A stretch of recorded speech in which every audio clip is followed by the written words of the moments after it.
Այսօր կփորձարկենք ամենատրենդային 3D պաղպաղակների նոր համերը։ Եվ ես ցանկանում եմ առաջինը սկսել խաղողից։ Կրասոտա։ Սկսեմ նրանից, որ իր տեքստուրան ահա որ նման է մանգոյին, մեջը արտահայտված քաղցր խաղողի համա, իսկ վրայինը թթվաշ խաղողի համա։ Չգիտեմ, սա երևի մանգոյից ավելի համեղ էր։ Խաղողի ես միանշանակ կգնահատեմ 10-ից 10 լիմոն, շոտ համով է։ Հաջորդը կփորձենք լիչին։ Տխմարել են։ Վնասեցի լիչին։ Ներսից սեն շատ միլինկի տեսք ունի, պրոբույեմ։ Լիչին ավելի նման է հալած սառույցի, սենց հետաքրքիր բյուրեղային տեքստուրա ունի ու ահա որ արտահայտված լիչիի համ։ Լիչին միանշանակ կգնահատեմ 10-ից 1 լիմոն, իրոք շատ լավն էր։ Ես ճիշտ ասած լրիվ մոռացել էի ելակի մասին, եկեք ելակն էլ փորձենք։ Սառցախցիկի մեջ աչքիցս վրիպել էր։ Աղքվել էր ինձնից։ Փորձում ենք։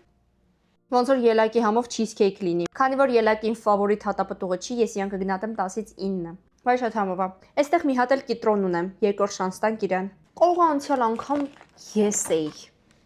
մանգոյի ազդեցության տակ, դրա համար չսիրեցի լիմոնը։ Ունենք այսպիսի տեսք, մի հատ էլ ենք փորձում։ Այս ուրիշ կիտրոն է։ Այս հաստատ իմ նախորդ փորձած կիտրոնը չի։ Այս ինձ թվում է ուրիշ բրենդի է, որովհետև ունի հենց այն թթվաշությունը, որը որ ես փնտրում էի նախորդի մեջ, ու սա շատ լավն է, շատ թթու է։ Մի քիչ է դաժե ցեդրայի համ կա։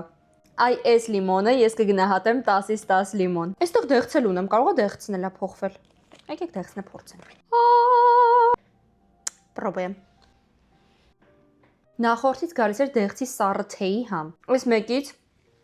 ամառվա ամենաքաղցր դեղցի համն է գալիս։ Այսօրվա իմ փորձարկումը այսքանն էր։